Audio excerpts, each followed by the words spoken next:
ઘણીવાર લોકો જ્યારે રીઅપ્લાય કરે તો એમાં એક જ રીઝન હોય કે રીડિંગમાં ઓછા આવેલા, right. Do we have anyone here જેના રીડિંગમાં ઓછા આવેલા, પહેલી વાર એક્ઝામ આપીને ઓછા આવેલા, રાઈટ?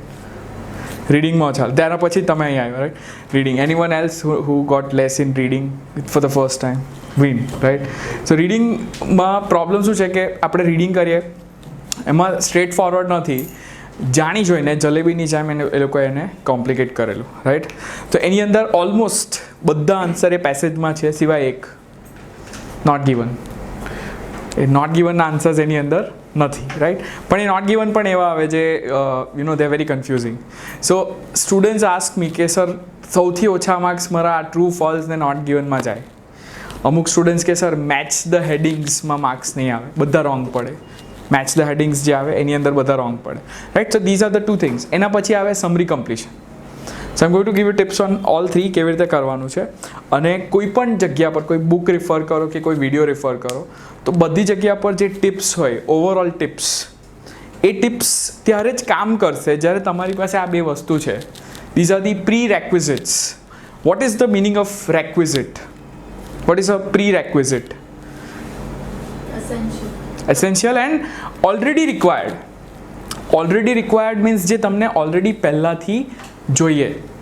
પહેલાંથી જોઈએ મીન્સ કે અગર તમે પહેલી વાર રીડિંગ કરો છો, લાઈક આખું રીડિંગ જ પહેલી વાર પકડ્યું કોન્સેપ્ટ, તો એટલું બધું હાર્ડ લાગવાનું કે આપણને થશે કેવી રીતે કરવાનું.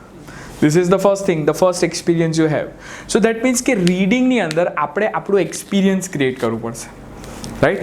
તો હવે ઘણા સ્ટુડન્ટ્સ આવે, જેમ કે I have seen Hasti right here. yesterday how many you got in reading? 30? Total 30, right?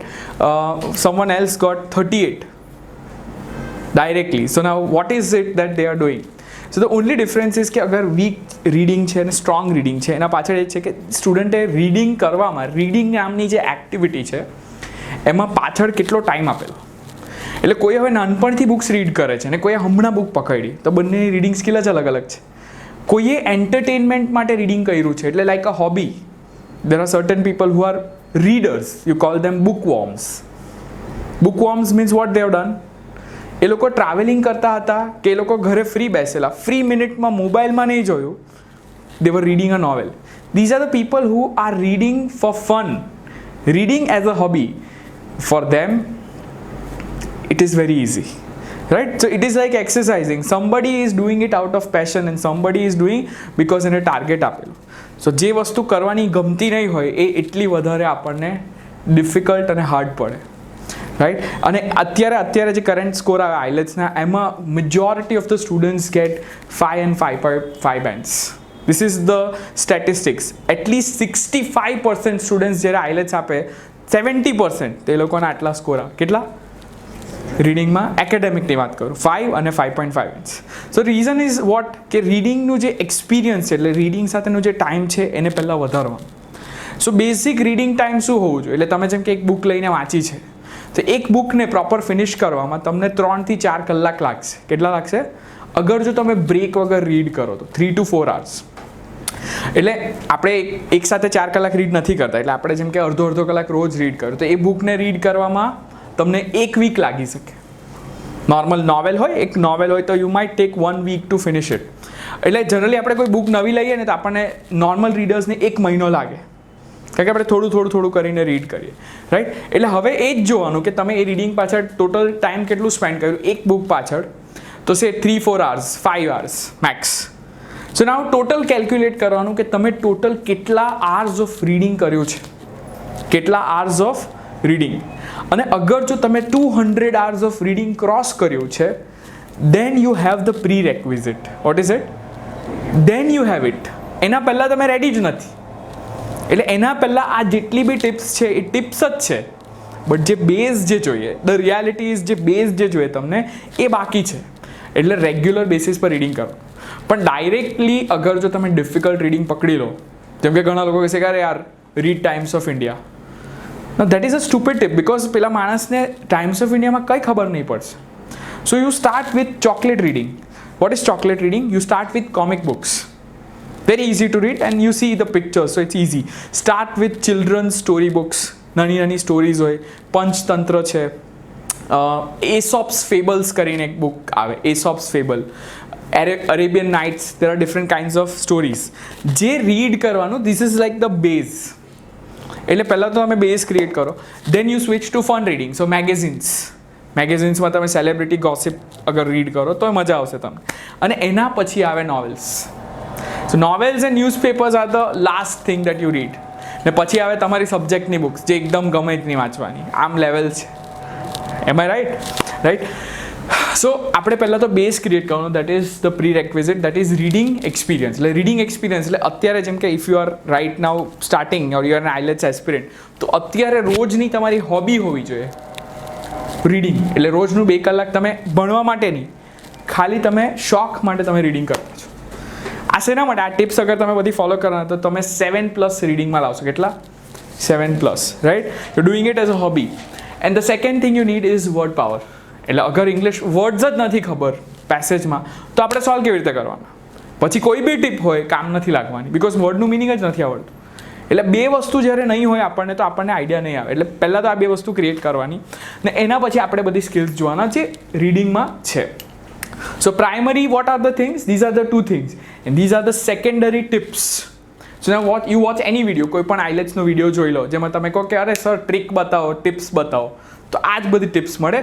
આ જ બધી સ્કિલ્સને એ લોકો ગોળ મોડ ફરીને આમ તેમ કરીને એ લોકો સેમ વસ્તુ તમને પ્રેઝન્ટ કરે, બરાબર? અને બધાના અલગ અલગ નામ છે, ફેન્સી નામ છે. So first one is called scanning, right? એટલે સ્કેનિંગનું મિનિંગ શું થાય? When you are reading a passage અને એ પેસેજને રીડ નથી કરતા, તમે ખાલી એના પર નજર મારો, right? So when I start a reading passage, તો પહેલાં તો આઈ લાઈક ટુ અન્ડરસ્ટેન્ડ કે વોટ ઇઝ ધ હેડિંગ. હેડિંગથી હું સમજું કે આ શેના પર હશે. એટલે અહીંયા મારી એક સેકન્ડ સ્કિલ ઓલરેડી યુઝ થઈ જાય, that is imagination. So imagination means what? કલ્પના. એટલે અગર રીડિંગ પેસેજનું એક ટાઇટલ છે કે ટોપિક આના પર છે, તો તમારા માઇન્ડમાં એ પિક્ચર આવી જવો જોઈએ, તો તમારાથી આખું રીડિંગ થવાનું. અત્યારે જેમ કે એક તમારી બુકમાં એક છે લડાઇટ્સ કરીને બેરેન્સ બુકમાં આપણું છે, તમે કર્યું છે હેતન. તો એ શેના પર છે ખબર તમને? શેના પર છે? એ 200 years પહેલાં જ્યારે ટેકનોલોજી આવી ગઈ નવી, એટલે it was the industrial revolution. તો એના પછી જે લોકો ફેક્ટરીમાં કામ કરતા હતા એ લોકોને જોબ પરથી કાઢી નાખ્યા. તો એ લોકો જે ટેકનોલોજીને વિરોધ કરવાવાળા લોકો હોય એ લોકો પર આખું સ્ટોરી હતું, પેસેજ હતું, દેટ વોઝ લડાઇટ. લડાઇટ્સનું મિનિંગ થાય, ઓકે? તો અગર એ સ્ટોરી જ્યારે તમે સ્ટાર્ટ કરો ને પહેલાં અગર માઇન્ડમાં તમે આ સ્ટોરીને અગર સમજો, તો તમને એ સમજ પડે કે લડાઇટ્સની ફાઇટ હતી. એટલે આખો પેસેજ એના પર જ છે કે એ લોકો ગવર્મેન્ટ સાથે ફાઇટ કેવી રીતે કરે. એટલે એ લોકો પેલા ફેક્ટરીવાળાએ શું કર્યું? બધા ઇન્સ્ટ્રુમેન્ટ્સ ખરીદી લીધા, હવે આ લોકોને જોબ પરથી કાઢી નાખ્યા. આ લોકો શું કરતા હતા? They started fighting. તો એ લોકો આવીને મશીન તોડી નાખી. This was the whole passage. પણ અગર આટલું સિમ્પલ તમને સમજ પડી જાય તો તમને પેસેજ કરવામાં ઇઝી પડે. એટલે વેરી ઇમ્પોર્ટન્ટ કે પેસેજ, આખું પેસેજ હોય એનું જે એકદમ એસેન્સ હોય તમને સમજ પડવું જોઈએ કે શેના પર છે. એક પેસેજ હતું કોર્ક્સ પર, CORKS, કોર્ક્સ. આઈ થિંક બુક 10માં છે કે 12માં છે? બુક 10. તો હવે એક સ્ટુડન્ટે આખું પેસેજ કરી નાખ્યું, પણ એને આઈડિયા નથી કે વોટ ઇઝ અ કોર્ક. એટલે કોર્ક હતું, એના પર ટ્રીઝની વાત કરી, કોર્કને ટ્રીઝમાંથી કઢાય, ટ્રીઝમાંથી બનાવાય અને કોર્ક્સને આવી રીતે સેલ કરાય. પ્લાસ્ટિકના કોર્ક્સ પણ આવે, વુડન કોર્ક્સ પણ આવે. Vote is a cork exactly? અગર આઈડિયા જ નથી તો પછી કેવી રીતે કરો? So that idea, overall idea is called the first part. So that is, so when you do it, cork is what? It is અ ઢાંકણ જે હોય ને, બોટલનું જે ઢાંકણ હોય, વાઇનની બોટલ્સ જે હોય એના ઉપર જે ઢાંકણું હોય, that is a cork. So if you understand, okay that's a cork, તો હવે તમને સમજ પડે કે આ બોટલ્સની વાત કરે ને વાઇનની વાત કરતા છે. Only then you understand how to solve it, right? So you get an overall idea. So now that skill is called, is it called scanning or skimming? Overall idea સમજવું, ઇટ્સ સ્કિમિંગ. એટલે આપણે નજર મારીએ ને ઉપરથી નજર મારીએ ને નજર મારીને આપણે સમજીએ. એટલે એના માટે બેસ્ટ વસ્તુ શું કરવાની? પેસેજ વાંચવાનું ને પેસેજ પછીનો પહેલો પેરેગ્રાફ એકદમ ધ્યાનથી રીડ કરવાનો. એટલે તમારા માઇન્ડમાં એક પિક્ચર આવી જાય, ઇમેજ આવી જાય કે આ શેની વાત કરે છે. અગર ઇમેજ આવી ગયું means you used your imagination, તો તમને હવે સમજ પડશે. હવે શું કરીએ? નેક્સ્ટ ઇઝ આપણે ક્વેશ્ચન સ્ટાર્ટ કરીએ. એટલે ક્વેશ્ચન્સની અંદર જે કીવર્ડ્સ હોય એને અંડરલાઇન કરીએ. કીવર્ડ્સ અંડરલાઇન કરીને હવે એ જ ઇન્ફોર્મેશન, એ જ વર્ડ્સને આપણે પેસેજમાં 1 by 1 શોધતા જઈએ. આને શું કહેવાય? Targeted searching, that is called scanning. So skimming is ઉપરનું રીડ કરીને સમજવું, અને second is scanning, which are together. પહેલાં તમે ઉપરથી રીડ કરો, પછી તમે ડિટેલ્સમાં રીડ કરો. Scanning and skimming, you do it together constantly, non stop. તમે બંને વસ્તુ સાથે કરતા રહેશો. Right? Yes ma'am, please come, the keys are there. So હવે એના પછી સ્કેનિંગ અને સ્કીમિંગ, હવે આ રેગ્યુલર આપણે કરવાના. બધી વસ્તુ જેટલી પણ ટિપ્સ કરવાના એમાં આ વસ્તુ તો આપણે કરવાના જ છે. હવે એની સાથે આવશે intensive reading. So intensive reading is what? જ્યારે તમને ખબર પડી જાય કે અહીંયા ઇન્ફોર્મેશન મારી અહીંયા જ છે, તો તમે એકદમ ધ્યાનથી એને આંગળી મૂકીને કરો કે ભાઈ અહીંયા જ કશે છે. ઇન્ટેન્સિવ રીડિંગ કદાચ મલ્ટિપલ ટાઈમ્સ કરવું પડે, એટલે તમારે ક્વેશ્ચન એકવાર વાંચવાનું, ફરીથી તમારે એ એક્ઝેક્ટ લોકેશન. ઘણીવાર ટ્રુ ફોલ્સ હોય તો એ ક્વેશ્ચન ટ્રિકી હોય થોડો, એટલે યુ ટુ ડિસાઇડ કે ભાઈ આ વાત ટ્રુ છે કે ફોલ્સ છે કે નોટ ગિવન. તો ત્યારે તમે શું કરો? તમે ત્યારે ઇન્ટેન્સિવ રીડિંગ કરો. એટલે આ તમે એકદમ ધ્યાનથી કમ્પેર કરો. એટલે આ ત્રીજી સ્કિલ થઈ ગઈ રીડિંગની. અને પછી આવે inferred reading. This is the worst kind of reading, most difficult. Inferred રીડિંગનું મિનિંગ શું થાય? ઇન્ફર એટલે પોતે ધારણા કરવી. શું કરવું? પોતે કોઈ કન્ક્લુઝન પર આવું, પોતે કોઈ ડિસિઝન પર આવું, એને કહેવાય ઇન્ફર. હવે for example, if I am not here in the class, તમે અહીંયા આવીને બેઠા છો, રાઈટ? તો ઓબ્વિયસલી તમે મને નહીં જોવાના, તો તમે એ ઇન્ફર કરવાના કે સર નથી આવ્યા. If you don't see me, આ તમે ધારણા કરી, તમને કોઈ કીધું નથી કે સર નથી આવ્યા, but you guess. This is called inferring. So ઇન્ફરિંગમાં જે ક્વેશ્ચન્સ આવે આપણી સામે, તો એ ક્વેશ્ચન પરથી આપણે એ ડિસાઇડ કરવાનું, ડિસિઝન લેવાનું કે is this information true, is it false. પણ જે એક્સ્ટ્રા વિચારીને આપણે જે કન્ક્લુઝન પર આવીએ એને કહેવાય inference. So I gave this example earlier કે there is a passage about an island. એક આઇલેન્ડની ઇન્ફોર્મેશન આપી, આખા આઇલેન્ડ પર કયા કયા લોકો હતા, શું કરે એ લોકોનું રહન સહન, બધી વાત કરી. એ લોકો કયા સ્ટેચ્યુઝ બનાવતા હતા, એના પર આખું પેસેજ હતું. અને એના પર લખેલું હતું કે એ આઇલેન્ડ પર કઈ કઈ ફેસિલિટીઝ હતી. અને એવું લખેલું હતું કે there was no electricity on the island until 1980. અને here in the question was for true, false and not given. The statement was there is no electricity on the island today. આજે island પર કોઈ રીતની વીજળી નથી. પેલી જગ્યા લખેલું 1980 સુધી વીજળી નહોતી. શું? નહોતી. અને અહીંયા નથી, આજે નથી. So is it true, false or not given? It is not given. એ નોટ ગિવન એટલે આપણને પહેલાં લાગે કે ભાઈ અહીંયા ના પાડી, અહીંયા બી ના પાડી, એટલે શું થયું? ટ્રુ. આઇલેન્ડ પર ત્યારે ઇલેક્ટ્રિસિટી નથી, આજે બી ઇલેક્ટ્રિસિટી નથી, ઇટ ઇઝ ટ્રુ. બટ ત્યાં ઇન્ફોર્મેશન આપણને ત્યાં સુધી જ આપી કે 1980 સુધી ઇલેક્ટ્રિસિટી નહીં હતી.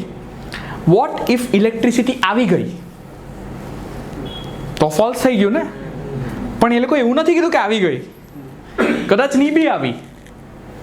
પોસિબિલિટીઝ બંને છે. આ બંને પોસિબિલિટીઝ જે છે એમાં આપણે ઇન્ફર કરીએ કે ભાઈ ઇલેક્ટ્રિસિટી આજે આઇલેન્ડ પર નહીં હોઈ શકે, ટ્રુ. હોઈ પણ શકે, એ બી ટ્રુ. હવે જ્યારે બંને ટ્રુ હોઈ શકે, દેટ બીકમ્સ નોટ ગિવન. એટલે નોટ ગિવન એટલે એવું નથી કે ઇન્ફોર્મેશનની ચર્ચા જ નથી કરી, એ આખી ઇન્ફોર્મેશનની એવી રીતે ચર્ચા કરી, પણ પેલો ક્વેશ્ચનનો જે સ્પેસિફિક પાર્ટ હતો એ તમને બરાબર તમને ટ્રિક કરવા માટે. એટલે હવે જ્યારે તમે એ ક્વેશ્ચન કરો ટ્રુ, ફોલ્સ અને નોટ ગિવન, તો એની અંદર કન્ડિશનલ વર્ડ્સ જોવાના. હવે અહીંયા લખેલું કે આઇલેન્ડ પર સમ પીપલ, પેલા પર લખેલું મોસ્ટ ઓફ પીપલ. તો હવે આ જે સમ છે, મોસ્ટ છે, સમટાઈમ્સ, ઓલવેઝ, આ બધા વર્ડ્સથી તમે ડિસાઇડ કરો કે ભાઈ આ વસ્તુ ટ્રુ છે, ફોલ્સ છે કે નોટ ગિવન. હવે એવું લખેલું છે કે વિન હેપીનેસમાં હંમેશા પિઝા ખાય છે, પેલામાં લખેલું કે sometimes. So now sometimes is false. બંને જગ્યાએ તમે આખું રીડ કરો કે ભાઈ કેવું એ લોકો તમે લખશે કેવી રીતે કે વિન હેપીનેસમાં આટલા વાગે જઈને આ પ્રકારનો પિઝા ખાય છે, એટલે હા આ ખાય છે, વિન જ છે, અહીંયા બી વિન, અહીંયા બી વિન, પિઝા અહીંયા બી પિઝા, હેપીનેસ અહીંયા બી હેપીનેસ, બધું સેમ, એટલે આપણને લાગે ટ્રુ. પેલામાં લખેલું સમટાઈમ્સ, અહીંયા લખેલું ઓલવેઝ, તો ધીસ ઇઝ ફોલ્સ, રાઈટ. એટલે અહીંયા જ્યારે તમે યુઝ કરો, અહીંયા આપણે ઇન્ફરન્સ યુઝ કરીએ. ઇન કેસ આઇલેન્ડમાં વાત કરીએ આપણે, તો સેકન્ડ પેરેગ્રાફ થર્ડ પેરેગ્રાફમાં આપણે કીધું કે આ જે ડેવલપમેન્ટ થવામાં આવ્યું હતું, એમાં લાઇટ પોલ્સ ઇન્ફ્રાસ્ટ્રક્ચર ડેવલપ થયું હતું, ત્યારે આન્સર શું આવે? હા, અગર પાછળ ડિસ્કસ કર્યું કે later on in the later years એ લોકોએ ઇલેક્ટ્રિસિટીને બધું પ્રોવાઈડ કર્યું. નોટ ઇલેક્ટ્રિસિટી બટ એના રિગાર્ડિંગ જે અમુક જે લાઇટ પોલ્સ છે થયું છે, લાઇટ પોલ્સને બધું કર્યું. અગર લાઇટ પોલ સુધી કર્યું તો બી નોટ ગિવન. કેમ કે લાઇટના પોલ લગાવ્યા, પેલા વીજળીનો કનેક્શન આપ્યો કે નહીં એ તો કીધું જ નથી. વીજળીનો પાઇપ આવી ગયો, ચાલો જીઓના ટાવર્સ આપણા વલસાડમાં આવી ગયા, પણ ઇન્ટરનેટ કનેક્શન અંબાણીએ આપણને આપવામાં 2 વર્ષ લગાડ્યા, તો ત્યાં સુધી not given. Internet connection not given, so the answer is also not given. એટલે જ્યાં સુધી તમે શ્યોર નથી કે આવું કર્યું કે નહીં કર્યું, ત્યાં સુધી ઇટ ઇઝ નોટ ગિવન. એટલે તમે પોતે અગર કરો, હા હવે ઇલેક્ટ્રિસિટીના પોલ આપ્યા હશે તો વીજળી બી આપી જશે, but there is a possibility that answer is a not given, right? This is the reason કે not given wrong કેમ પડે, રાઈટ. અને દરેક પાછા સબ્જેક્ટિવ હોય. સબ્જેક્ટિવનું મિનિંગ શું થાય કે પર્સન પર ડિપેન્ડ કરે, કારણ કે આઈલેટ્સમાં જે ઓથર્સ હોય ને અલગ અલગ હોય. એના રીઝનથી શું થાય કે ઘણા ઓથર્સના પ્રમાણે એ ટ્રુ થઈ ગયું, કેમ કે એ લોજિક યુઝ કરે કે હા ટ્રુ, ઇલેક્ટ્રિસિટીના ખંભા એવા તો આવ્યું જ હશે નેચરલ, તો ટ્રુ. અમુક પ્રમાણે નોટ ગિવન.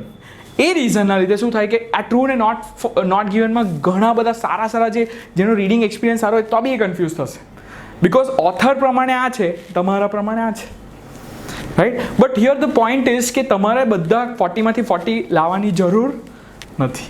તમારો ટાર્ગેટ હોય છે કે 35-36 આવે, તો 2-3 રોંગ પડવાના, દેટ્સ ફાઇન. હવે આપણે આ સમજી ગયા કે કેવી રીતે ઇન્ફર્ડ રીડિંગ આવે. ખબર પડી છે what is inferred reading? Infer means using your inference. એક બીજો એક્ઝામ્પલ આપું, what is an inference. So here I have written so every paragraph identifying the key details. એટલે હવે જ્યારે એક આપણી પાસે પેરેગ્રાફ આવે એટલે પહેલાં તો એક આખું રીડિંગ પેસેજની જે એનેટોમી હોય એ તમને સમજાવું કે એક વાક્ય હોય, group of sentence is a paragraph, group of paragraph is called a passage, ને group of 3 passage is 1 reading text, right. 1 sentence equals to 1 paragraph. Group of paragraphs is a passage. Group of passages are 1 reading text. So total 3 passages, right?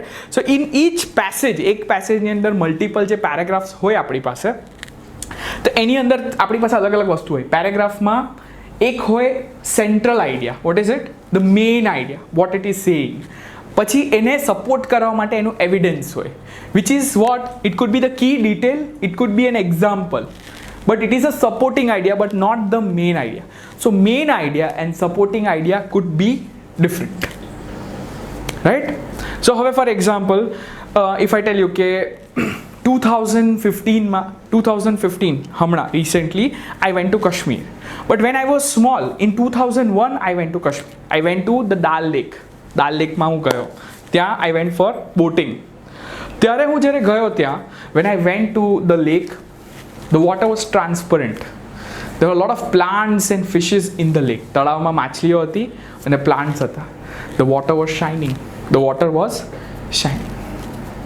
There were a lot of you can say different kinds of aquatic life in the water. When I went again in 2015, the color of the water had changed. It became black. I could not see the plants. I could not see the fishes. Right? So the water was very dirty. Is this passage about the color of the water, or is this passage about the change of pollution in the water? But I did not talk about pollution in any way. મેં પોલ્યુશનની વાત જ નહીં કરી. તમે એ conclusion પર આવ્યા કે આ પોલ્યુશન પર છે. આ pollution is the main idea, but water, plants, colour of water, fish, these are all supporting ideas which are supporting your main idea, and that is pollution. પણ પોલ્યુશનની તો ચર્ચા જ નહીં કરી. એટલે ઘણીવાર એટલે જે પેલા હેડિંગ્સ આવે ને, હેડિંગ મેચ ધ હેડિંગમાં, એમાં આવું થાય કે આપણે શું કરીએ કે આપણે એક સપોર્ટિંગ આઈડિયા પકડી લઈએ અને એ જ હેડિંગમાં હોય. એટલે હવે તમારે હેડિંગ સિલેક્ટ કરવાની આ પેરેગ્રાફ માટે, પર્ટિક્યુલર પેરેગ્રાફ માટે. તો તમને લખેલું the colour of the water change, the level of pollution increased in the water. એટલે તમે કહો કે કલર ઓફ ધ વોટર આ પેરેગ્રાફમાં છે એટલે મળી ગયું. પણ મિસ્ટેક શું કરી, આખા પેસેજની મેઇન આઈડિયાને આપણે સમજ્યા નહીં. એ નહીં સમજ્યા એટલે શું થઈ ગયું? રોંગ પડ્યું ને, રાઈટ. એટલે અહીંયા આપણે ઇન્ફરન્સ યુઝ કર્યું અને અહીંયા આપણે ડિફરન્શિએટ કર્યું. શું ડિફરન્શિએટ કર્યું? The key detail and the main idea, that is the central idea.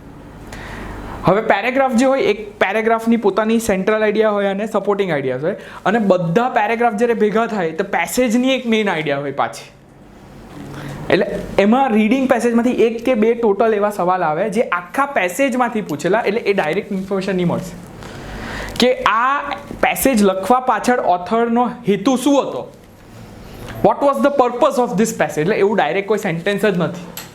એટલે એનો કરેક્ટ આન્સર ક્યારે મળે, જ્યારે તમે આખો પેસેજને એનું મિનિંગ સમજેલા છો, તો તમને એ આન્સર સોલ્વ કરાશે, રાઈટ. સો હવે I will not tell you કે I will not answer that મારે ડિટેલ્સમાં બધું રીડ કરવું જોઈએ કે બધું રીડ નહીં કરવું જોઈએ. હવે અહીંયા બંને વસ્તુ થશે. બધું રીડ કરવાની જરૂર નથી, પણ અમુક સ્પેસિફિક ઇન્ફોર્મેશનને સર્ચ કરવા માટે આપણે ડિટેલમાં જવું પડશે. હવે એ આપણા પર છે કે આપણે કેટલું ડિટેલ્સમાં વાંચીએ.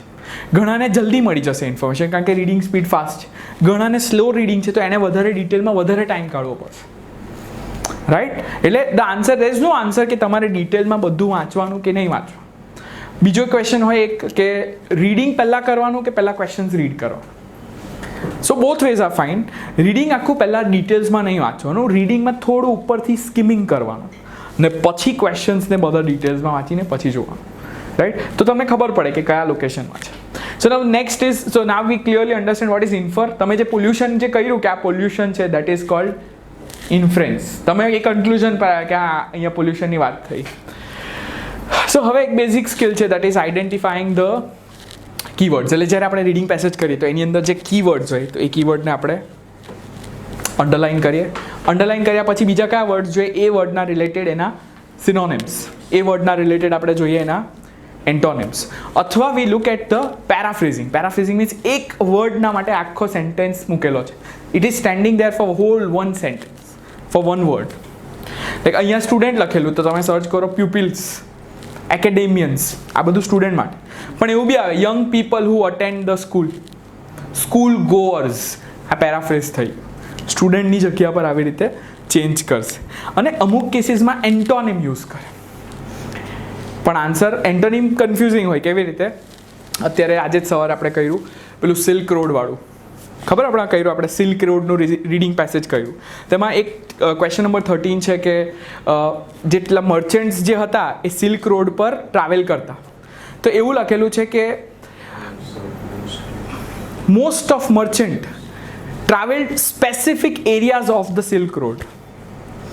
ક્વેશ્ચનમાં શું લખેલું હતું કે there were only few merchants who travelled the whole road. એટલે અહીંયા એન્ટોનિમ્સ છે મોસ્ટ અને ફ્યુ. એટલે પેસેજમાં શું લખેલું કે એક રોડ છે silk road, which is a very popular road. It goes through India અને એ ટ્રેડર્સ માટે હતું, જે અલગ અલગ લોકો ટ્રેડ કરતા. તો એ રોડ એટલો મોટો હતો કે પેસેજમાં એવું લખેલું છે કે એ રોડ પર પહેલાંથી છેલ્લે સુધી કોઈ ટ્રાવેલ નહીં કરતું. વચ્ચે મિડલ મેન્સ હતા જે લોકો અહીંયાથી તમને વેચે point A to B, B to C. So what does it say? That very few people traveled the whole road. Few people. પેસેજમાં ઇન્ફોર્મેશન છે કે most of people only traveled certain parts of the road. So most of people, few people traveled the whole road means most of people traveled only some areas. Answer is the same. So information is true. પણ આપણને બંને opposite દેખાતા છે. પહેલામાં તો most પીપલની વાત કરી, અહીંયા ફ્યુ પીપલની વાત કરી, તો આપણને શું લાગે ઇન્ફોર્મેશન આવી રીતે આપણને કન્ફ્યુઝ કરે. એટલે અહીંયા એન્ટોનિમ્સ યુઝ કરશે. એક કેમિકલની વાત કરી કે કેમિકલ, સો પેસેજમાં લખેલું કે you should put the chemical in a dark place. You should put it in a dark place.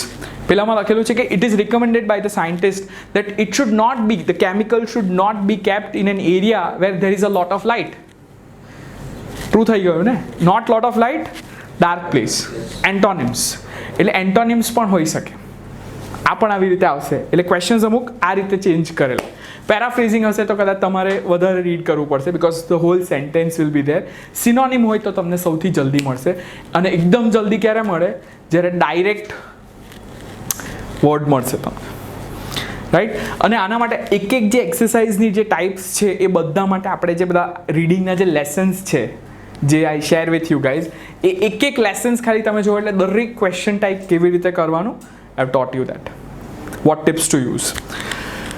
So now next is guessing word meaning from context. એટલે એક તો આપણને વર્ડ પાવર જોઈએ, જે મેં તમને પહેલાં પણ બતાવ્યું. એ વર્ડ પાવર હશે તો સિનોનિમ, એન્ટોનિમ અને પેરાફ્રેઝિંગ બધું મળશે. પણ અમુક કેસીસમાં આપણી પાસે વર્ડના મિનિંગ તરત આપણને આવડશે નહીં. એટલું એ તો થવાનું છે, કારણ કે દરેક પેસેજ અલગ ટોપિક પર છે. અલગ અલગ સબ્જેક્ટમાંથી છે. એક સાયન્સના રિલેટેડ, એક ફિઝિક્સના રિલેટેડ, એક હિસ્ટ્રીના રિલેટેડ. બધા સબ્જેક્ટ આવે. કેમ આવે? કારણ કે એ તમારી એબિલિટી ચેક કરે કે તમે ભણવા જવાના, તમારા કોઈ બી સબ્જેક્ટ હોઈ શકે, તમને ત્યાં સમજ પડશે કે નહીં પડશે, યુનિવર્સિટીમાં કે કોલેજમાં, ફોરેન કન્ટ્રીમાં.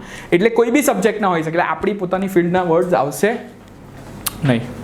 એટલે બધાને અલગ અલગ ફિલ્ડના વર્ડ્સ આવે. બે પ્રકારના વર્ડ્સ આવે જેને કહેવાય, so the vocabulary is either academic or scientific. So academic words એટલે જનરલ વર્ડ્સ જે આઇલેટ્સમાં યુઝ થશે, જે આપણાથી શીખાય. સાયન્ટિફિક વર્ડ્સ એવા હોય જે એ સ્પેસિફિક ટોપિકને લિમિટેડ જ હશે. હવે for example, if I talk about stem, calyx, corona, corolla, not corona, corolla, calyx, corolla and stem, આ બધા કયા વર્ડ્સ છે? શેના રિલેટેડ વર્ડ્સ છે? શેના રિલેટેડ છે? યસ, કરેક્ટ, ફ્લાવર્સના રિલેટેડ. સો હવે દે આર વેરી સ્પેસિફિક કે કોઈ બોટનીના સ્ટુડન્ટને જ ખબર હશે. Am I right wrong? હવે આપણને બધાને નથી ખબર. If I give you the example of aperture, shutter speed and ISO, હવે આ કઈ ફિલ્ડના વર્ડ્સ છે? Photography, camera, right? But only a person who is into photography will know it. If I talk about strumming, chords, આ શેની વાત કરું છું? Music and specially guitar, strumming and chords. So if I talk about સે deadlines, not just deadlines, કોડિંગની અંદર bugs. So all words are related to IT, on shore, off shore, clients. તો એ સ્પેસિફિક એ ફિલ્ડના થઈ ગયા. If I talk about say interior designing, so what are the words you'll use? કયા words આવે જે બીજાને નહીં આવડે? Parallel, then composition, then column, right? Beam, then ambience, beam. So these are words related to that specific field. So every word is dedicated to that own field, which means આપણાથી બધા words ની શીખાય. એને શું કહેવાય? Scientific word. Scientific means એ સબ્જેક્ટના related. તો એના માટે આપણે યુઝ કરીએ guessing word meaning from context. So હવે મેં જ્યારે વાત કરી એક્ઝામ્પલમાં શટર સ્પીડ, ISO અને અપર્ચર, તો ઇફ આઈ સે કે I change the shutter speed of my camera, I increase the aperture and I decrease the ISO. Now you understand કે આ કેમેરાની સેટિંગની વાત ચાલે છે, રાઈટ? સો ઘણા એવા વર્ડ્સ હોય જે એમને એમ નહીં ખબર પડે, પણ એને જ્યારે પેરેગ્રાફમાં યુઝ કર્યા હોય તો તમને ગેસ કરી શકો. એટલે ભલે તમને એનું એક્ઝેક્ટ મિનિંગ સમજ નહીં પડે, પણ આન્સર મળી જાય એટલો આન્સર તમને એટલું હેલ્પ કરી શકે. એને કહેવાય guessing the word from context. Context means from the hall thing. એટલે એમ તમે કોઈ માણસને જુઓ, એટલે લાગે આ ભાઈને કશે જોયા પણ તમને યાદ નહીં આવે, એટલે એ ભાઈ એ જગ્યાના એટમોસ્ફિયરથી જ ઓળખાતા હોય. હવે તમે બજારમાં શોપિંગ કરવા જાઓ, કોઈ પર્ટિક્યુલર શોપમાં કોઈને મળવા જતા હોય, એ દુકાનથી તમને એ માણસ યાદ હોય. હવે એ માણસ તમને એકદમ બીજા કપડામાં બીજે કશે મળી જાય તો તમારાથી ઓળખાય જ નહીં. આ જોઈલો છે પણ કા જોઈલો ખબર નહીં, because out of context. You remember faces from the context. એટલે અહીંયાથી તમે જેટલાને જોશો કે જીમમાં જેટલા પણ લોકો હોય એ જીમથી યાદ છે તમને. કદાચ 2 વર્ષ પછી તમને એ માણસ મળે તો તમે ઓળખી જવાના, પણ તમને યાદ નહીં આવે કે આ ક્યાંનો છે. context, this is called context. સમજ પડે what is a context? so words ને context થી આપણાથી identify કરાય. okay, અચ્છા, so after you have done that you get to know it. second thing is guessing type of answer. એટલે ઘણીવાર એક વર્ડ છે, fill in the blanks છે, તો એમાં તમને વાંચીને તમને ખબર પડે કે અહીંયા શું માંગે છે. અમુક વાર કોઈ મેડિસિનનું નામ માંગે છે, પછી અમુક વાર પૂછે કે એ મેડિસિનની ક્વોલિટી માંગે. હવે મેડિસિન છે તો હવે ઇટ ઇઝ અ મેડિસિનનું નામ છે ને એ ક્વોલિટી છે કે કેવી મેડિસિન છે, બરાબર? મલ્ટીપર્પઝ ને નેમ ઓફ ધ મેડિસિન. હવે કોઈને હવે અગર આ ડિફરન્સ નહીં ખબર પડે તો એ આન્સર સુધી પહોંચી જશે, એ સેન્ટેન્સ સુધી પહોંચી જશે, પણ એ સેન્ટેન્સમાંથી કયો વર્ડ લેવાનો એને નહીં ખબર પડે, because you are not clear with parts of speech. So you have to identify કે ત્યાં નાઉન આવે, વર્બ આવે, એડવર્બ આવે કે એડજેક્ટિવ આવે. અમુક જગ્યા પર નાઉન આવશે, અમુક પર verb આવશે. So you have to identify કે what it is asking you. That is called guessing type of answer. બર્ડની વાત કરી છે, એક બર્ડની ક્વોલિટીનો ક્વેશ્ચન પૂછ્યો છે, તો હવે બર્ડ કઈ એક્ટિવિટી કરે એ પૂછ્યું છે કે બર્ડનું નામ પૂછ્યું કે એ એક્ટિવિટીનું સ્પેસિફિક નામ પૂછ્યું કે એ એક્ટિવિટીને ડિસ્ક્રાઇબ કરે એનું એડજેક્ટિવ પૂછ્યું છે. સમજ પડે છે everyone? Next is the gist, flow. તો એક પેરેગ્રાફ ભલે તમને બધી ડિટેલ્સ નહીં ખબર પડે, પણ તમને એ ખબર પડે કે અહીંયા એની શરૂઆતની વાત થઈ, અહીંયા એના પર જે એક્સપેરિમેન્ટ થયા એની વાત કરી, આજના જમાનામાં એનો યુઝ, પાસ્ટમાં એનો યુઝ, અને એના પોઝિટિવ કે નેગેટિવ, આટલું તમને ખબર પડે એને જીસ્ટ કહેવાય.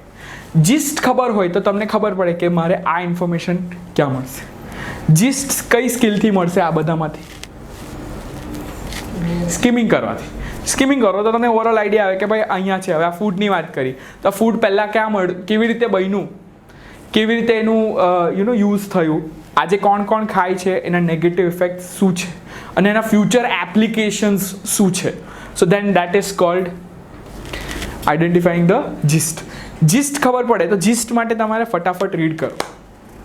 એટલે પહેલી વાર આપણે જે સ્કીમિંગ કરીએ એમાં તમારે ખાલી આપવાનો time less than 5 minutes if you can do it, right? Okay, so now you understood this. Now understanding true, false and not given. You understood that true, false and not given કેવી રીતે હોય. True generally બહુ easy હોય, synonyms હોય, paraphrasing કરેલું હોય, ઘણીવાર antonyms હોઈ શકે. ફોલ્સમાં કોન્ટ્રાડિક્ટરી ઇન્ફોર્મેશન. જનરલી ફોલ્સ શોધવાના ઇઝી હોય કારણ કે બંને એકબીજાથી ઓપોઝિટ છે, રાઈટ? હવે અત્યારે એક રિસેન્ટ પેસેજ હતો કટી સ્ટાર્ક વાળો. Cutty Sark was a name of a boat. એ બોટનું નામ જે આપેલું, શિપનું નામ આપેલું, it was given by the captain. So question is કે આ કેપ્ટને કેવી રીતે આપેલું? The reason he had given is કે the captain gave the name of this boat Cutty Stark because he was inspired from the name of a book. Name of a book. પેસેજમાં આપણને શું લખેલું હતું કે એ રીતે સેન્ટેન્સ ફોર્મેશન કે in his childhood the author was reading a book and in that book there was Cutty Stark and that was the name of the cat the main character had. It was not name of the book, it was the name of the cat in the book. So information is false, right? પણ આપણને બંને આખું read કરીએ તો પહેલાં એવું લાગે કે ટ્રુ છે કેમ કે આ બી બુકમાં હતું, આ બી બુકમાં છે, આ બી ઓથરે કરેલું, આ બી ઓથરે કરેલું. તો દેન જ્યારે તમે રીડિંગમાં ટ્રુ ફોલ્સને નોટ ગિવન કરો તો એના ટુકડા પાડી દો. એટલે એક આખો જે સેન્ટેન્સ હોય એ સેન્ટેન્સ વચ્ચે લાઇન્સ ડ્રો કરો અને લાઇન્સ પ્રમાણે જે ઇન્ફોર્મેશન ડિવાઈડ કરી છે તો દરેક ઇન્ફોર્મેશનને કન્ફર્મ કરવાની. સો if I gave the example કે વિન એ ગઈકાલે હેપીનેસમાં સાંજે 4 વાગે ગ્રીલ્ડ સેન્ડવિચ ખાધી, તો એ રીતે ડિવાઈડ કરવું પડે કે વિન એ વિન હતો, અહીંયા બી વિન છે. હેપીનેસ હતું, યસ, બરાબર. સાંજે 4 વાગે હતું, યસ. યેસ્ટરડે હતું, યસ. ગ્રીલ્ડ સેન્ડવિચ હતી, એ જોવું પડે. અગર એવું લખેલું કે સાંજે 4 વાગે હેપીનેસમાં ખાધું, અહીંયા લખેલું સાંજે 4 વાગે ગ્રીલ્ડ સેન્ડવિચ ખાધી. What is the answer? What is it? It's not given. Because happiness માં એને ગ્રીલ ખાધી હોય પણ કદાચ બીજું બી કંઈ ખાતું હોય. બંને પોસિબિલિટીઝ ખબર પડી. હવે આને નોટ ગિવન કહેવાય. So like you have to understand what is a false and what is a not given. So break the information, એના ટુકડા પાડી દો. ટુકડા પાડીને પછી જુઓ. Next, understanding match the headings. So હવે નેક્સ્ટ ઇઝ એ બહુ રોંગ પડે, that is match the headings. So આમાં જનરલ કોમન ટીપ બધાને આપવામાં આવે કે ભાઈ પહેલાં પેરેગ્રાફની 2 લાઇન, ઉપરની લાઇન વાંચવાની, નીચેની 2 લાઇન વાંચવાની, તો આન્સર મળી જાય. એવું જરૂરી નથી, રાઈટ? એટલે મોસ્ટલી મળશે તમને કે પહેલાં 2 પેરેગ્રાફમાં આઈડિયા આવી ગઈ, પહેલી 2 લાઇન વાંચી, લાસ્ટ 2 લાઇન્સ વાંચી, આઈડિયા આવી ગઈ. અગર આઈડિયા નથી આવતી તો એ પેરેગ્રાફને ડિટેલમાં વાંચવાનું. એટલે યુ ડિસાઇડ કે મારે આ કેટલું ડિટેલ્સમાં વાંચવું, મારે કેટલું અંદર ઉતરવાનું, તમારે ડિસાઇડ કરો. એટલે એ રીતે આપણે હેડિંગ્સને મેચ કરીએ. સો હવે આપણી પાસે કેવી રીતે હોય? આપણી પાસે પેસેજ હોય, પેરેગ્રાફ, 8 પેરેગ્રાફ અને 12 ઓપ્શન્સ. કેટલા આવે? 12 ઓપ્શન્સ ઓફ હેડિંગ અને ક્વેશ્ચન્સ કેટલા છે ટોટલ પેરેગ્રાફ્સ? ઓનલી 8. એટલે દરેક પેરેગ્રાફ માટે એના માટે સુટેબલ હેડિંગ છે. એમાંથી આપણી પાસે કેટલા એક્સ્ટ્રા છે? 4. બરાબર? ક્યારેક ઓછા હોય, ક્યારેક વધારે હોય. So this is an approximation. So હવે એમાં 4 જે છે એ જાણી જોઈને કન્ફ્યુઝ કરવા જ મૂકેલા છે. અને કેવી રીતે છે કે તમારા પેરેગ્રાફમાં તમારે એ પેરેગ્રાફનું જે હેડિંગ સિલેક્ટ કરવાનું એ આખી મેઇન આઈડિયાનું હેડિંગ હોવું જોઈએ. અગર જો તમે સપોર્ટિંગ આઈડિયાવાળું હેડિંગ પકડી લીધું તો તમારું રોંગ પડવાનું. જે તમને પેલું લેકવાળું, તળાવવાળું એક્ઝામ્પલ આપ્યું, હવે એમાં ઓપ્શનમાં તમને પેલા હેડિંગમાં લખેલું કે the ફિશિસ died in the water, the colour of the river changed, lake changed અને લેવલ ઓફ પોલ્યુશન. તો હવે કયું કરેક્ટ લાગે? હવે તમને સમજ પડે કે પોલ્યુશન આવશે, પણ કદાચ તમે પેલા બેમાં ભેરવાઈ જાઓ કે હા આ ઇન્ફોર્મેશન મને મળે છે અહીંયા, તો આ જ હશે. ખ્યાલ આવ્યું? This is how you come to this, કે આ જ ઇન્ફોર્મેશન હશે. એટલે આપણે શું કરીએ, તરત જ એ કન્ક્લુઝન પર આવીને ઉતાવળ કરીને એ પેસેજની હેડિંગને આમ લીધી અને અહીંયા મૂકી દીધી, લોક કરી નાખ્યું. પણ સમજી લો કે એ હેડિંગ એકચ્યુઅલી કોઈ બીજા માટે બરાબર હતી.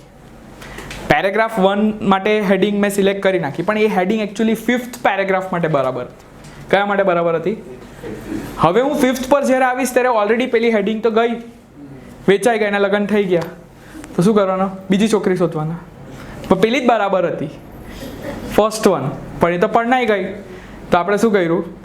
જે બચેલા એમાંથી મૂકી દીધું, તો બંને રોંગ પડ્યા. બંને રોંગ કેમ પડ્યા? કારણ કે પેલું ફર્સ્ટ વન રોંગ કર્યું તો બીજું બી રોંગ જ થવા. એનું મતલબ હવે શું કરવું પડે આપણે, કે એક પેરેગ્રાફ માટે મને અગર 2 હેડિંગ સારા લાગે તો મારે બંને રાખવાના. બુક ફિક્સ નથી કરવાનું, બુક, કે આ બી સારું લાગે મને, આ બી સારું લાગે. હવે હું નીચે જ્યારે જાઉં ને 5th પેરેગ્રાફ પર આવું, હા હવે હું પાછા પહેલાં રીડ કરું 10 હેડિંગ, ને લાગે કે અરે નહીં, આ ઉપરમાં જે પેલું ઉપરનો જે સેકન્ડ વન હતું એકચ્યુઅલી હેડિંગ અહીંયા આવે, તો મારાથી ચેન્જ કરાય. એટલે આપણે શું કરીએ, હેડિંગને છેકી દઈએ કે ચાલ આ થઈ ગયું, આ થઈ ગયું, થઈ ગયું. એ થઈ ગયામાં શું થાય, એ જતું રહે. પછી જ્યારે કરેક્ટ વન પર જે આવવાનું હોય ત્યાં નહીં આવે, because it's already gone. So don't lock your headings. છેલ્લા પેરેગ્રાફ સુધી હેડિંગ્સને ઓપન રાખવાના. એટલે દરેક પેરેગ્રાફ રીડ કરો તો 10 ઓપ્શનને કન્સિડર કરો કે હા આ આવી શકે, આવી શકે, આવી શકે, તો જ તમને તમારા ચાન્સીસ વધારે રહે છે. હવે છેલ્લે રહીને તમે બધામાં બે કર્યા, પછી લાસ્ટમાં એલિમિનેટ કરી નાખ્યા. કદાચ છેલ્લે એકમાં 2 હજુ રહી ગયા છે, તો હવે ત્યારે ફોલો યોર હાર્ટ, કે હા હવે આ જ છે, રાઈટ. એક્ઝામમાં અગર ઘણીવાર આપણી પાસે ટાઈમ નહીં બચે, ને લાસ્ટ રહી ગયા, તો જનરલી ટ્રુ ફોલ્સ કહેવા જે તમને હાર્ડ લાગે એ બાકી રાખવાના, ને એમાં અક્કડ બક્કડ બંબે બો કરવું પડશે. ક્યારે? જ્યારે તમારી પાસે ટાઈમ નથી, બરાબર. એટલે this is like the last resort. એના પછી આપણે જોઈએ સમરી કમ્પ્લીશન. સમરી કમ્પ્લીશનમાં શું આવે, આપણી પાસે રેડીમેડ વર્ડ્સ આવે. એટલે આપણી પાસે ફિલ ઇન ધ બ્લેન્ક્સ છે, ક્વેશ્ચન્સ ખાલી 6 છે ને ઓપ્શન 12 છે, અને પાછા ઓપ્શન પહેલા પેસેજમાં નથી, કારણ કે પેરાફ્રેઝ કરેલા છે, બરાબર.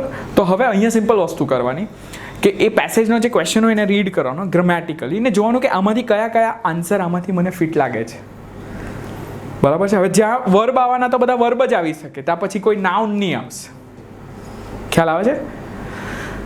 એકવાર એ જોઈને પછી એકવાર તમને આઈડિયા આવી ગઈ, એના પછી તમારે એને ગેસ કરીને મૂકતા જવાનું કે હા અહીંયા બધા વર્બ્સ આવી શકે, અહીંયા બધા નાઉન્સ આવી શકે, એડજેક્ટિવ્સ આવી શકે, ને પછી એને પેસેજમાં એકવાર કન્ફર્મ કરો, તો તમારા આન્સર્સની કરેક્ટ થવાની પ્રોબેબિલિટી વધી જશે.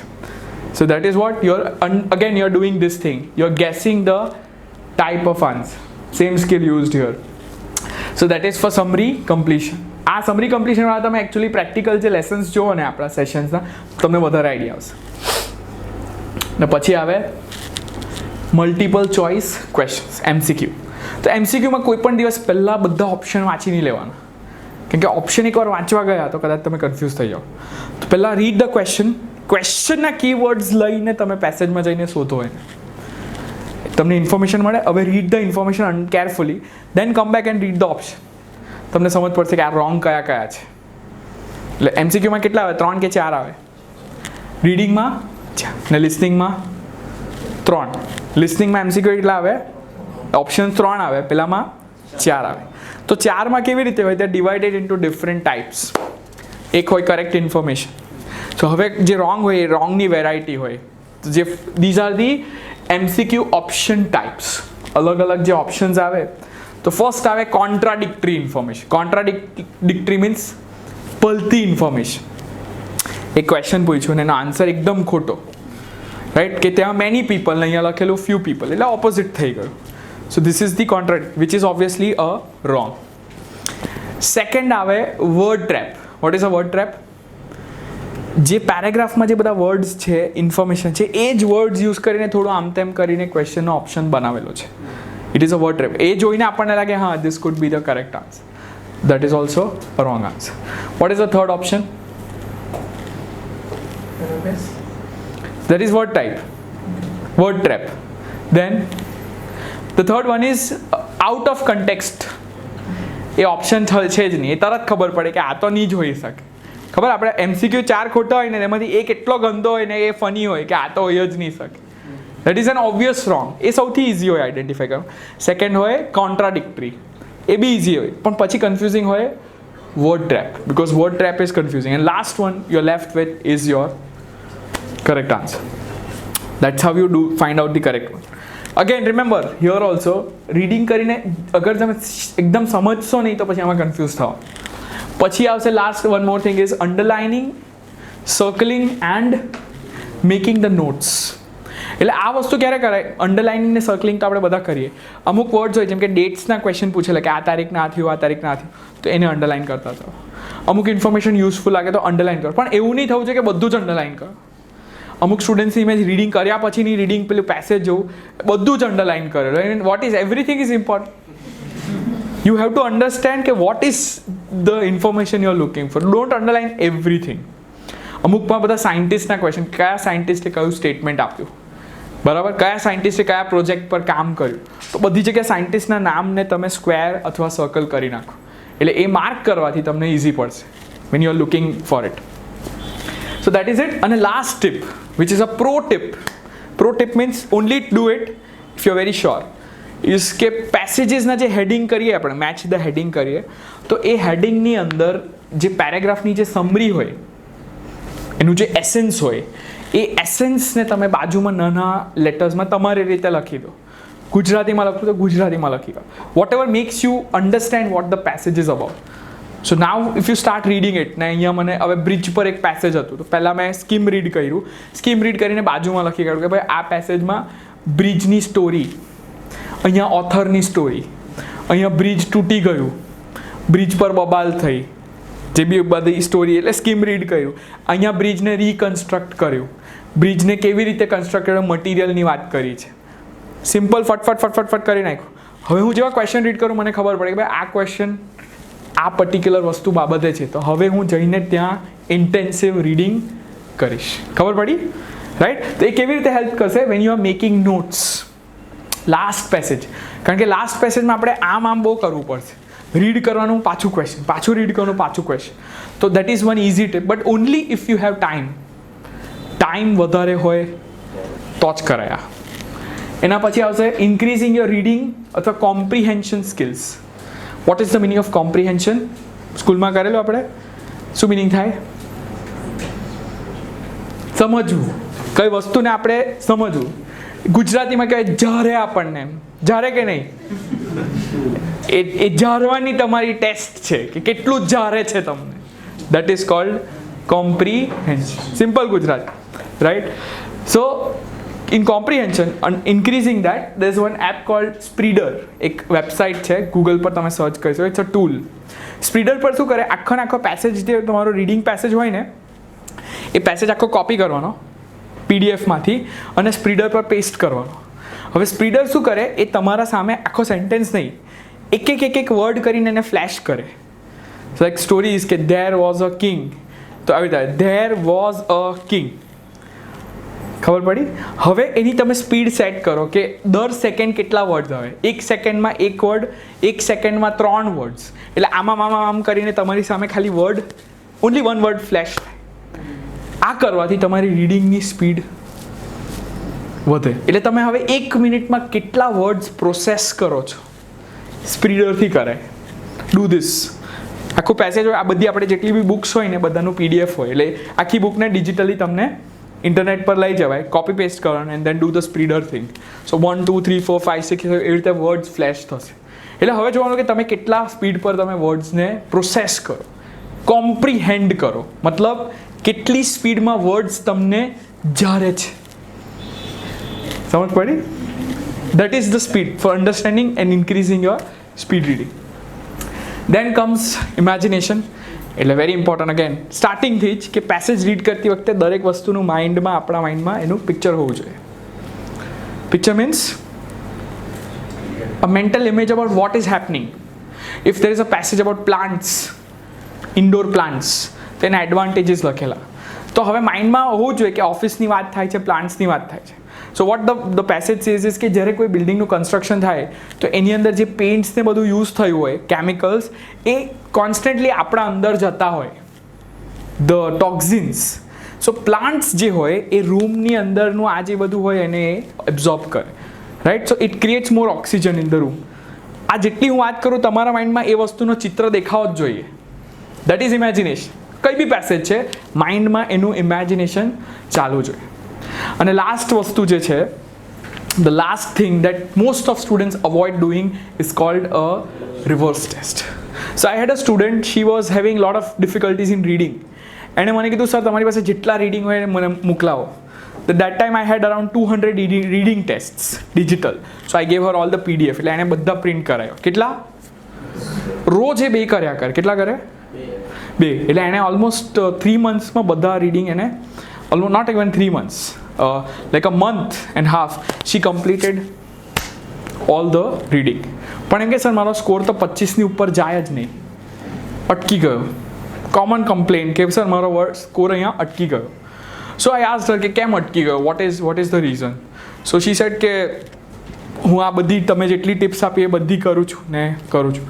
So after she finished the test, મેં કીધું કે ચલ મને સમજાવ કે આ કેમ રોંગ પડ્યું. તો કે સર બસ રોંગ પડ્યું. કીધું why but what is the reason?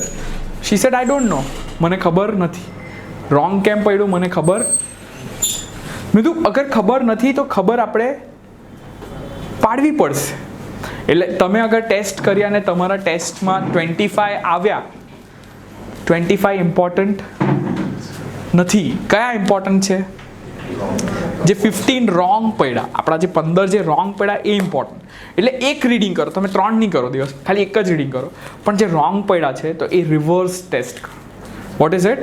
It's a reverse test. એટલે every answer that you got which was wrong, go back and find out why it was wrong. અને બેનિફિટ એ છે અત્યારે કે કોઈ બી રીડિંગ ક્વેશ્ચન અગર સમજ નહીં પડે, એ રીડિંગનું આખું ઇન્ટરનેટ પર એક્સપ્લેનેશન મળે કે ભાઈ આ સાલું નોટ ગિવન કેમ છે, આ ફોલ્સ કેમ છે. એટલે એમાં ઇન્ફરન્સ યુઝ કરેલું હોય. શું યુઝ કરેલું હોય? અને એ ઇન્ફરન્સથી બતાવેલું હોય કે ભાઈ why it is true, why it is false, where it is. So very important કે એક રીડિંગ કરો પણ એ પ્રોપર કરો કે નેક્સ્ટ ટાઈમ તમારો સ્કોર વધે. પણ કરીએ સ્કોર ક્યાં આવે? એક પોઈન્ટ પર અટકી જાય જ્યાંથી ઇન્ક્રીઝ નહીં થશે, રાઈટ. અચ્છા, હવે આપણે બધાને અલગ અલગ લાગે કે આપણે રીડિંગ કરીએ તો તમારા કદાચ 15 આવે, 20 આવે, 25 આવે, 30 આવે. તો અગર તમે અટકી ગયા છો તો આ બધી ટિપ્સ યુઝ કરો. સાથે સાથે તમારું રીડિંગ એક્સપિરિયન્સ વધારો. રીડિંગ એક્સપિરિયન્સ મીન્સ તમે રીડિંગ પાછળ કેટલો સમય આપ્યો છે, બરાબર. એટલે અગર તમે રીડિંગ પાછળ ટાઈમ જ નથી આપ્યો તો દેટ્સ નો મિરેકલ. ચમત્કાર નથી થવાનું કે મારા આવવાના છે, બરાબર. એટલે તમારે બુક્સ રીડિંગ ચાલુ કરવું પડશે. એટલે it should be like a hobby. ઘણા એથ્લીટ્સ લોકો જ્યારે કોઈ સ્પોર્ટ રમતા હોય તો એ લોકો સવારે દોડવા માટે જાય. કદાચ એ સ્પોર્ટ સાથે દોડવાનું કોઈ લેવા દેવી જ નથી, એ દોડવા કેમ જાય એ લોકો? Why do they go for running? ઘણા સ્પોર્ટ્સ રમવાવાળા લોકો સવારે જોગિંગ કરે. વાય? સ્ટેમિના માટે. સ્ટેમિનાથી શું થાય? તાકાત આવે ને, મજબૂતી આવે, રાઈટ. રીડિંગની બી સ્ટેમિના હોય. ઘણા લોકો 10 મિનિટનો કે એક પેરેગ્રાફ વાંચીને થાકી જાય. ઘણા લોકો આખી બુક વાંચીને થાકતા નથી. તો બંનેમાં શું આવ્યું? આ stamina. Vote is it? It is your reading stamina. એટલે રીડિંગ સ્ટેમિના સ્ટ્રોંગ હશે મીન્સ કે તમારું જે એક્સપિરિયન્સ છે રીડિંગ સાથે બહુ ટાઈમથી છે તો તમને રીડિંગ લાંબુ લાગશે જ નહીં. સો દેર આર પીપલ, આઈલેટ્સમાં એવા લોકો હોય કે એ લોકો 60 મિનિટ્સની ટેસ્ટ 30 મિનિટ્સમાં કરીને આમ કરીને બેસી જાય એક્ઝામમાં, ને એમાં 40માંથી 40 આવે એ લોકો. એટલે આમાં કંઈ લોકો જાદુ નથી કરતા કે દે આર નોટ ગિફ્ટેડ કે એ લોકોનો આઈક્યુ લેવલ વધારે છે. The only reason is they have spent more time reading the books, right. Once a student ask me to do a question કે સોલ્વ કરીને આપો સર. એને ચેક કરે કે સરને આવડે કે નહીં આવડે. તો મેં ફટાફટ એને 2-3 હતા તો આઈ ડીડ ઇટ. એને મને કીધું આન્સર મને નથી મળતા, છે જ નહીં મારી પાસે. મેં કીધું ચાલો મેં કરી આપું. તો આન્સર એની પાસે હતા, એ લાઈવ લઈને બેસેલો હતો કે કયા આન્સર છે. સો ટ્રુ ફોલ્સ જ હતા બધા, અને not given. So 4 questions he asked. So મેં બધા એ રીતે કરી નાખ્યા. So after I solve them is like કે સર કેવી રીતે કર્યા? મેં કીધું બસ આના પરથી લાગે છે કે આ જ હશે. આઈ સેડ લાગે છે મને. તો કે તમને લાગે કેવી રીતે? તો મેં કીધું બસ લાગે છે કે આ કરેક્ટ છે. તો પછી મેં પૂછ્યું કે ચલો ચેક કરીને બોલો કરેક્ટ છે કે નહીં? તો કે હા કરેક્ટ જ છે, because he had the answers. Like હા તમે બધા તમારા કરેક્ટ. મેં કીધું કે આ સાચા છે કે ખોટા છે બતાવો હવે. તો એટલે કે બધા કરેક્ટ છે. તો એટલે તમે ટ્રીક કઈ વાપરી? મેં કીધું ટ્રીક છે જ નહીં. There is no trick. The trick is that there is no trick. How many of you have seen Kung Fu Panda? Right? So what is it? What is the secret? There is no secret. The reading secret is that there is no secret. That is the ultimate secret for reading. It is all your experience, your vocab, your power. That is the real truth. એટલે છેલ્લે તમે બહુ બધી reading કરી હોય તો તમને ખબર પડે કે એ ખાલી રીડિંગનો એક્સપિરિયન્સ હોવું જોઈએ. અને એના પછી તમારે રીડિંગ ટેસ્ટ બહુ બધી કરવાની.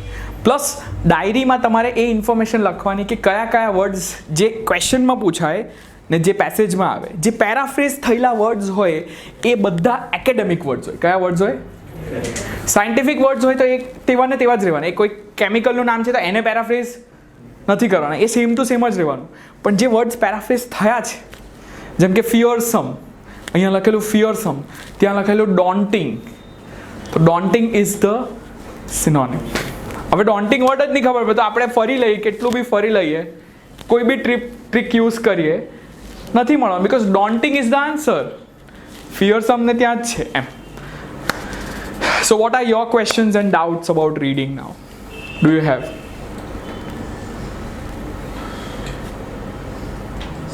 Yes. Exact paragraph and distance હોય છે. આપણે ટાઈમ 20 મિનિટ્સ માં પર પેસેજ પર. નહીં એવું નથી. હા મતલબ એટલે તમારા પર છે કે તમે કેટલું ટાઈમ આપો. તો પછી જે પેરેગ્રાફ છે ઓલમોસ્ટ 10 પેરેગ્રાફ હોય છે, તો તે વખતે આપણે પેરેગ્રાફ પહેલા વાંચવો જોઈએ કે પહેલા આન્સર આપીને પહેલા બધા ક્વેશ્ચન્સ જોઈ લેવાના. પહેલાં બધા ક્વેશ્ચન્સ જોઈ લેવાના, પ્રોપર ક્વેશ્ચન. બધી એક્સરસાઇઝ અલગ અલગ હોય તો 3 એક્સરસાઇઝ જોઈ લેવાની કે અહીંયા આ પૂછે, અહીંયા આ પૂછે, અહીંયા આ પૂછે છે. ને પછી તમારે ઇન્ફોર્મેશન સર્ચ કરવાની. એટલે ઘણીવાર કેવું થાય કે હું શોધું કંઈ ઇન્ફોર્મેશન બીજી, પણ મને રસ્તામાં બીજો આન્સર મળી જાય. એ ક્યારે મળે? કારણ કે મને ઓલરેડી બીજા ક્વેશ્ચન્સ ખબર છે કે હા આના રિલેટેડ, તો કદાચ હું પેલું વચ્ચે છોડીને હું આ કરી નાખું. એટલે આપણે જેમ કે ડીમાર્ટમાં ગયા શોપિંગ કરવા અને તમારી પાસે 10 લિસ્ટ તમને વસ્તુ ખબર છે કે મારે આ લાવવાની, તો તમે જે સર્ચ કરો એના સિવાય બીજું કંઈ કામનું મળે તો એ બી તમે લઈ લેશો. પણ હવે તમને એવું કહેવામાં કે ચાલ તું એક લઈ આવ પછી હું બીજી બતાવું, તો કદાચ તમે કરેક્ટ આન્સરની બાજુમાંથી 2-3 વાર જવાના પણ તમે આન્સર લેવાના જ નહીં. એટલે ક્વેશ્ચન્સ બધા રીડ કરી દેવાના. એટલે ઘણીવાર આપણે કેવું થાય કે આપણે રોંગ લોકેશન પર પહોંચી જઈએ, ત્યાંથી બી કંઈ કામની ઇન્ફોર્મેશન મળે તો આપણે લઈ આવે. હવે ટાઈમ કેવી રીતે ડિવાઈડ કરવાનું?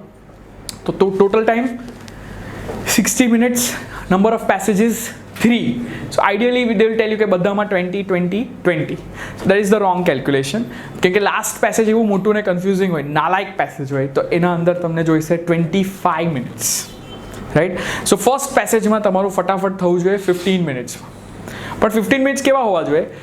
એક આખું એક્સરસાઇઝ પૂરું થયું એટલે જેમ કે ટ્રુ ફોલ્સ ને નોટ ગિવન, તો એ આદત પાડવાની કે બધા 7 આન્સર શીટમાં કોપી કર્યા. પછી આવ્યા MCQ, એ 6 હતા, તો એ 6 ને મેં કોપી કર્યા. પછી મેં નેક્સ્ટ પેસેજ પર ગયો. આ કરવાથી શું થાય? જેમ જેમ એક્સરસાઇઝ ફિનિશ થાય તેમ તેમ ફાઇનલ આન્સર્સ માર્કશીટ પહેલાંમાં આવી જાય છે, આન્સર શીટ. એટલે લેટર ઓન શું થાય? જેમ કે તમે 36 પર પહોંચ્યા ને પેલા લોકો કે ટાઈમ અપ. ઘણા લોકો સ્ટુડન્ટની આદત એટલી ગંદી હોય ને કે છેલ્લે સુધી એ લોકો સર્ચ જ કર્યા કરે કે હા મળી ગયું, અને એ લોકો ટ્રાન્સફર નથી કરતા. પછી પેલો જ્યારે લેવા આવે બાપ ત્યારે ખબર પડે કે આ ગયું. એ ઘણા સ્ટુડન્ટથી આન્સર લખાતા નથી. ઘણા લોટ ઓફ પીપલ કમ્પ્લેન કે મારા આન્સર શીટમાં અડધા આન્સર લખવાના રહી ગયા અથવા કોપી ખોટા કર્યા. બધું થઈ શકે પોસિબિલિટી, એટલે ત્યારે જ કરતા જવાનું. એટલે હવે 37 પર આવ્યા ને પેલો એમ કે ટાઈમ અપ, તો અક્કડ બક્કડ બોમ્બે 3 જ રિયા લખવાના, લખીને આપી દીધું. 37 સુધી તમે બરાબર કરેલું. એમ સમજ પડે છે તમને? Right. So this is how you divide your time in the reading passage. Then, Kevin, all clear? I think આ બધા ટિપ્સ મેં પહેલાં પણ આપ્યા છે. નિસર્ગ, મિત, then Chaitanya, all types of strategies, right? Then હેતન, રીડિંગમાં નથી આવતા. Okay. Mehul, no questions, right. અને જે વર્ડ્સ જે નવા આવે કે જે વર્ડ્સથી આપણા આન્સર રોંગ પડ્યા, મતલબ જે વર્ડ્સમાં આપણે દાયજા, એ વર્ડ્સ ખાસ યાદ કરવાના, શીખી લેવાના, એટલે નેક્સ્ટ ટાઈમ એ તમને આવડવા જોઈએ. જે વર્ડ્સના લીધે પોઈન્ટ્સ પહેલી વાર કટ થયા હોય ને, બીજી વાર એ વર્ડ્સમાં નુકસાન નહીં થવું જોઈએ એમ. કે આપણે every time we are learning, so whatever we miss out, we don't know, we lose marks, make sure to write them down, right. અને આ બધી સ્કિલ્સ બધી એકબીજાથી કનેક્ટેડ છે. LRWS all are connected. એટલે બધી સ્કિલ્સને સાથે કરવાની, એવું નહીં કરવાનું કે ખાલી એકલું રીડિંગ જ કરવાનું, બધું કરવાનું. બધું કરવાનું એટલે કે રેગ્યુલર કરવાનું. જેમ કે સ્પીકિંગ કર્યા, સ્પીકિંગના વર્ડ્સ આવ્યા, કદાચ નવા વર્ડ શીખ્યા, એ તમને રીડિંગમાં કામ લાગશે. કદાચ એ જ વર્ડ્સ તમને લિસનિંગમાં સાંભળવા પણ મળે. કદાચ એ તમને યાદ આવે તો તમે રાઇટિંગમાં લખશો. So they are all connected to each other, right. Plus work on your weak areas. આ એક એવી વસ્તુ છે, this is one thing that people avoid. It is like looking in the mirror. So what we do, we always look at the good side and we ignore the negative. એટલે જેમ કે if I ask everyone કે ચલો શું કરવું છે, sir speaking કરવાનું અથવા લિસનિંગ કરવાનું. Nobody talks about reading and writing. અને રાઇટિંગમાં જ્યારે હું એક વર્ડ બોલું G થી તો બધા ગાળ આપે. It's grammar. The word is grammar. Because I tell you, you have to work on your grammar. Your grammar is bad. Grammar is poor. તને શું ગાળ લાગી ને કોઈ? So grammar is one word that people hate. But that is the basic.